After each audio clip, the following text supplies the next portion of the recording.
Meya tokugamuchirai panhefenyuro yenhimbe tiri kuno kusilver ball cemetery apo tiri kuradzika mudikanyi wedu Vaguri.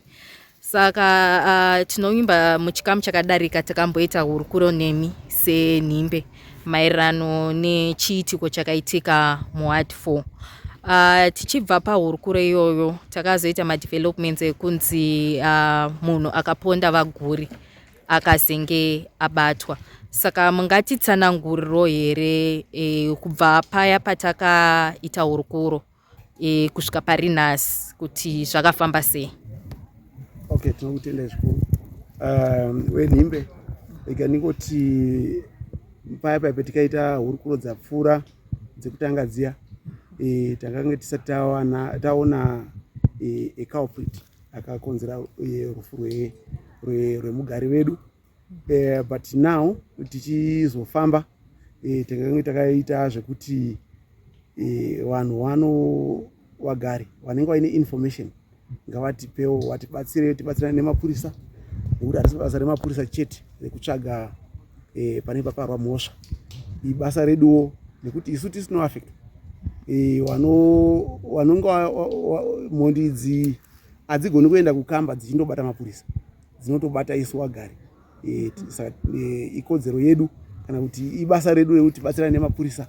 Saka takaona zvakakodzera, saka takazoisawo maefforts, vagari vedu vakaisa maefforts wese kusvika runyerero kupera kutanga kunzikwa kusvika mapurisa azoziviswa.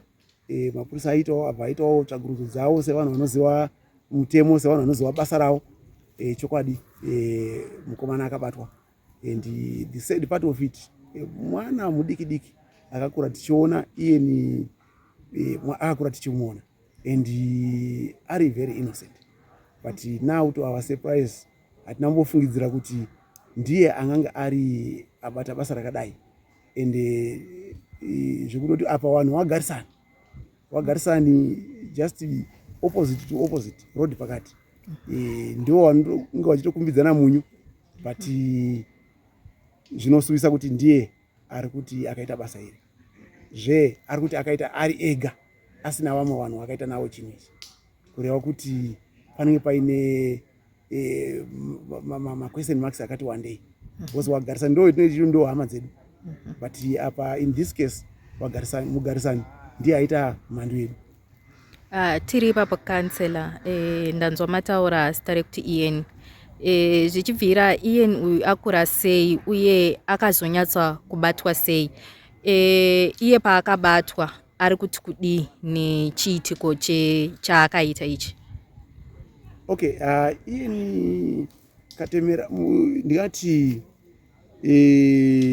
mabatirwo akazoitwa ngeyekuti wagari iyewo pachake anenge akatanga kungoda kusangana nezvinhu zvaasina kujaira, sekuti chinhu chakaitika ichi kwaari wose neage yake Ian is 23 years. Saka chiitiko obvious anotovhunduka, even wadai uri munhu mukuru, even wakuma 50 years ukatouraya munhu asiyana nehuku, munhu asiyana nembudzi. Saka pane mweyawo yekuti tiri vanhu ka, hatisi usawi. Saka mweya iwo unotiteera because tiri chinhu chimwe chete. So ndo pakatanga runyerero kupera kufamba nekudii kusvika tazoona kuti nyaya information inogwange itori yechokwadi. Wakaita basa ravo rekutsvagurudza vakazotsvagiridza, vakazouya naye tikatonzwa chitozvitaurira ega kuti aiwa ndini ndakadii, ndini ndakaita basa iri. Saka iye mukutaura kwake ari kuti chiitiko ichi akanyatso kuchiitirei? Anga aine zvinhu zvaanga akaronga here kana kuti zvinhu zvakatongoitiko ipapo zvichida kuda zvimwe aida kuba, kana kuti akabva azikanwa? Iye mukutaurawo kwake ari kuti zvakafamba sei, akanyatso kuzviitira chii? Hatina kuwana nguva yekutaura naye, but tinonzwa kuti anga ari kungoda kungosecha, but nenyaya yekuti mune muchiziwana, then ndofunga ndo zvakazonyanya kuisa kuti asvike pakudii, pakutoponda. Because uyu mudzidzisi uyu handi kutanga, ane makesis akati wandei akasimboitika achingorobwa, achibvutirwa mari, achibvutirwa mawallet and so on. So zvinhu zvagara zvichingoitika kwaari. Saka ndofunga in this case hatichazivi kuti ndiye futi here aizviita kumashure uku kana kuti angotangirwa ipapo. Saka ndanzwa kansela muchitaura nyaya yekuti iye ni munhu akakura muchiona. Mukugara kwake ndanzwa muchiti anga ari mwana ari very innocent. Ameno zvichida imimi mungavewo here kana nekanhoroondo kadiki kamunoziva about Ian. Apa pacho ndanzwa muchiti vavakidzani. Magarire aitoita iye ni mwana anga ari kugara nevabereki here kana kuti mwana anga achizvirojera ega, zvanga zvichinyatsokufamba sei? Okay, ndingangoti iye ni mazwire ndomuita munhu akange ari mumuward. Ininiwo ndaiwirana na mai wacho ndoitaiziva maningi because baba wacho wainga wari kubasa. But mai wacho tainge tingori nawo muward zvazvokuti uri kanzela unozivana navanhu vakawanda. Pingapinda ma2008 kumashure uko ndaizivana nawo, taiona nawo ndo ana mai waivo variwo muward tichingotaura nawo tichiyanana tichidii. And iyeni tichitomuzivawo ari mwana aitotamba nemwana wangu umwe anonzi Alec, waitotamba wese wacho zvichizvivana zvidiki. But later on baba namai vakazoseparate unfortunately. Then wana vanenge vakazosiyirwa imba, something like that, because baba vanenge vari kuonekwa vakazoenda side rekunana Mutare kwavanenge vakazotsvaga imwe imba. Then maiwo vari kunzi vari kumarondera. Then vana vangu vasara vari iye Kudzai ndiye mukomana mukuru. Then Ian ndiwo ngo vachigara vari paimba iyi vatosirwa pamba. Imba iyi it's a good house, itori necottage yayo, maintenance maroja avo, muzvona kuti vana pepasina reason yekuti vangandorobhe umwe munhu, because ivo vacho pachavo vana vaitozviwanira zvinhu zvavo. Saka tingati Ian angave mwana anga akuita zvemadrugs here kana kuti wanga utongorowo musikanzwa wekuda kutanga kuita zvekuba? Nyaya ndeyemadrugs. Nyaya ngeyemadrugs. And iyoyo ndo ndiri kutotaura kuti isusu sevagari tine problem yekuti tinoda kuzorekerana chinhu chashata, but it's our duty yekuti tifight tichibatsirana kuti madrugs zvakamira sei and so on. Saka makaona kuti muward ndakaisa timu yebhora, ndinoita zvimaactivities zvakangoti wande tichiita kuti vana vaone kutandarira. But kana mwana asingadi kutouya kubhora kwacho hakuna zvaungamuita, because anenge atostika and haakwanisi kuti auye kuti atambe bhora, anotaura ndirifarira, then hauna zvaunomuita. But petinonge tichitoti isusu vanhu wakati vanhu vakuru vachitoita zvemadrugs nevana vadiki, which is so bad. I'm sure we have to fight nyaya dzemadrugs seriously. So kansela, ndichinopedzisa hurukuro yandiri kuita nemi, mashoko api ekupedzisira amungapa vagari veward 4 nevagari veRusape? Zvendinokurudzira kuti tingaite so far ngezvekuti let's campaign against madrugs 1.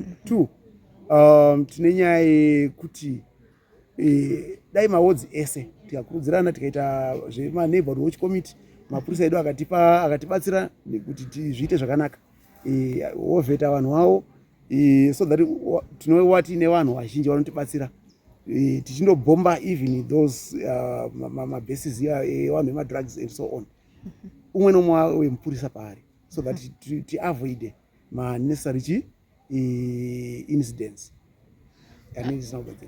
Sorry kansela, ndinoziva kuti ndanga ndati mashoko ekupedzisira, but muri pakati pekutaura pane mubvunzo vazongonyuko kwandiri. We can see kuti recently maRusape manyanya kunetsa nyaya yearmed robbery, nyaya yevanhu ivavo vari kungohwandirwa muzvikona vachirobhewa. Sameya weguta mungatiwo kudini neincident nezviri kuitika izvozvi, uye seguta tingatore matanho api kuti tideredze nyaya yerobhari yakunyanya kuitika maRusape? Nekuti vazhinji vanotaura kuti vachikura Rusape was a very peaceful town, yanga isina zvese izvozvi zvave kuitika pari zvino. Saka matanho api atingatora seguta kuti guta redu rive zvekare guta rakachengetedzeka rine runyararo risikatyisi kugara. Rega nditi matanho andingatore akawanda chaizvo chaizvo. It's only kuti nyika yedu inenge ine mutemo, but ndofunga kuti umwe neumwe akauye mupurisa akaita pfungwa yekuti ininika ndinofanira kuti ndizvichengetedze nekuchengetedza vari panext pangu. Tova tine chokwadi chekuti tafambawo nguva dzinodi dzakachena. Isusuwo segutawo toitawo zvimwe zvinhu zvekutiwo public light inge iriwo everywhere, and vagarisani vedu nemastakeholders vedu, mabusiness people, ndaifunga kuti mashops wane mashops awo and so on tikaisa macameras CCTV so that tichiona zvinodi tiri nyore kuidentifya kana paine chinhu chaitika. Ndakaona kuti even if you go to Harare it's now changing. Ndakatofara marobots vega pane macameras. Izvozvo zvinotibatsira kuti tingoitewo town kuti nyika iri kufambirana netechnology, because panonetsawo nyaya dzekuti munhu haasi kuwana mabasa, vanhu vakutofunga kuti undodhakwa, but at the end wakundokomita crime. Aiwa, tinokutendai meya nemashoko amatipa secommunity. Tichingoti tine urombo kucommunity yese yeMakoni nechiitiko ichi chaitika, tine chiwimbo chekuti seguta mukufamba kwenguva macrimes ese aya achaderera. Maita basa Kanzela. Baba wangu ndokutendai nekundijoina paurukuro muzuva ranhasi. Tiri pachiitiko chiri kusuvisa kudai. Semugari weMarisape munoti kudii nechiitiko chaitika muzuva ranhasi ichi? Vanofana kubatwa zvokwadi zvemene yaMwari. Vafanira vakuenderera vakatambana navabofu kuti vakutamba nevafana vakutambana namutaro ukasenza havasina respect. Saka isi taudzokera pauku yekuti toda respect kuvafana avo vazotaura nababa ndiona baba isina baba tabvira tamborova nababa vedu isi saka maijatara ukota saona ivo vanoona ripo vanozorimadza mashefu hatiribvotauri zvakawanda. As tiri panhau iyoyi chiitiko chaitika kuna Mr. Guru chinosuvisa zvakanyanyisisa, asi tiri kuona kuti muno Marisape manyanya tunyaya turi kungobuda tokunzi kwazowandirwa nhingi pakona rakati kwaita maarmed robbery, zvinova zvinhu zvanga zvisiri muguta rino kudhara. Munoti kudii nenhau iyoyi yemabhinya angozarai? Mabhinya atozatoita ndabatwe. Saka ndedzipi nzira dzamungafungira kuti seguta tingashandisi kuti nhau dzemabhinya dzipere muguta rinori? Right. Isusu tinokumbira polisi yedu CRP. Pa 2013 paina wachikunda mapurisa aipatrolawo bozi wachikunda waitofonera dispute mazima mapurisa ndichikwaona nhasi sei asina kupfuura nekuno urona nyaya kuti kwedu kumamera vanoti kumapurasi saka mapurisa achadi kupi achadikumasaidi kwedu vanoti mademanebhauta vanondoonesa manebhauta aya manebhauta ndidzo mbavha dzacho futi dzitokonyera kuti hanzi hanasi mangwena ane mari kana kuti chiwa wane mari muninye mabasa atodi atoshanda unonamedzacho right. Saka unoona nyaya dzotodzoka isvika chidzema nebhauti manje hazitoshandi magamba, saka vakavhura bhesi kumagamba pana kuti konera wozi bhesi rikavhura anytime system vaine mota ombopatrula wodzoka. 2002 isi taioperativa mana ndiwe national service ini taoperativa mutasapa hakuna zvinhu zvaitika zvakafanana sasa akazati anobanzurwa akarohwa akafa ndikwakusina marobhaka wasinzecho but nyaya yakuitika mazuva ndeyekuti mazuva anoita dzatoisa anoisa munhu munebhauta anozoti maisa itori imwe mbavha inotobira vanhu kuti isina basa raikuita anosati angoti undundu akamira paplatform unosinzecho hazvishandi senyika tomirire chii kuti vanhu vachiita zvinhu zvakafanana izvi ukwanza kuita mufanha yachiuraya kusvika pakura gura ari 1 ani ndakaura ndiri 1 yes of course akauraya ari 1 because gura haatauri nemunhu gura ikoti akakutaura naye mbare mukatarisa kana mapictures ikaena kadai kana mavhudze anenge akangodai saka muri kune nyaya inoite ndekuti maizi vanhu vanofanira kutotera especially vafanira kusecha akubira foni vanobva vafunga kuti mudhara iwai masese varamba vachidzoka ipapo musa vanozoramba kubudisa musa vanosaya muhomwe mako musina mari ndopanokuuraya semaplaisinezveke handati ndakaona mune 26 ndo saka kabva auraya.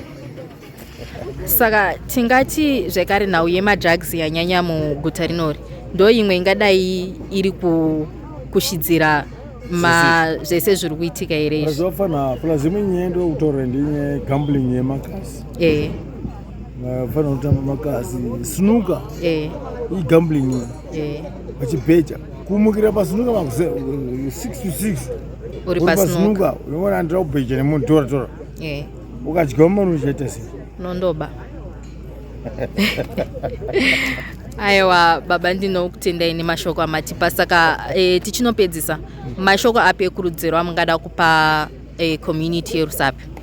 Community yerusapi ndiri kuudza kuti tabatana sevanhu chiso chinhu chimwe chete tikwanise kuti titi hatigoni kuti tidziise vanhu vemabhawa kuti maizi vanhu vanobheja snuka igambling inotambwa gambling yawandisa isisaiza gambling sichikura sisokuru taiga gambling yemakasi yemakadzi but vafanira kushamba gambling yakangwara betting gambling zvinotodzisa mabetting club yekuti bvisai mabetting club today but mabetting club atori nani bcause asi munhu akawina ari mubetting club imo anochekwa futi unouraiwa wanasizecho nyaya yegambling madrugs tingautaura but nyaya yegambling bcause nyaya yedrug inozoya mashure munhu atamba gambling akahiwa mari yake yanga inayo yakaifudza ndashanda ndamushandisa nhasi inini sakapenda kana sawereda adyiwa mari yacho yese yebva apera unofunga ndanofunga mupenyu wake anoenda unoba andouraya munhu arokurikama mari yake asi handisi ndamudini ndamudya mari yake. Saka muri kuti dai nhau dzegambling dzambomira sinyika. Alright. Betting haisi betting. Manozoti ndakaona umwe munhu achibayirwa kuharare kana ndinoshanda kuharare kubayirwa kuti manje senyati zvadyiwa zoti wazoti chicha wazota yawina sei ndotokubayira munhu anofa mahara nenyaya yebetting ndiri kuraisa vanhu wafanira kufunga kuti chinonzi industry betting haisi industry haisi betting kushanda nesimba rako vakagara dai uri muofiseri aiwa hausi vakanzanzi nditi zvebetting kunani saka dai zvaibvira betting yatombomira zvamuchose kana kuti muchishanda nevakuru chachacho handisachichemuchiuta betting yakutouraya nyika gambling isitaitwa nenababerishinzi makasi akashata isitaizviramba taiti kuchikoro chayo ukatamba chabuda chaichaichi chekuti heditera vanhu vaiti kuchine masendi kusati kwava nemari dzemoto but vafanira waiti ukadya munhu marika magowa menyu munopedzisa makutorwa ukamukurira wawina asi ukakukurira anotora mari kubva mwini aiwa tinotenda baba nemashoko amatipa tichivimbawo kuti vari kumusoro vakaona hurukuro iyi vanono zvekuita maererano nenyaya yebetting nemacrimes ari kuwanda munyika peke ndopa kuurayiwa vanhu unonyanya akamirira betting akamirira betting panomirira betting tabhisa ringasatawina anachakati zvatisachawina achibuda mubetting memene achipembera anopembera wakomana mbavha dzakamumirira achingopembera mubetting umo mbavha dzobva dzamutongaunga hadzogona muri uregera dzonomirira kuti zvinokumba kwani kwake unomurikita. Aiwa tinotenda nemashoko amatipa kunefenyoro maita basi.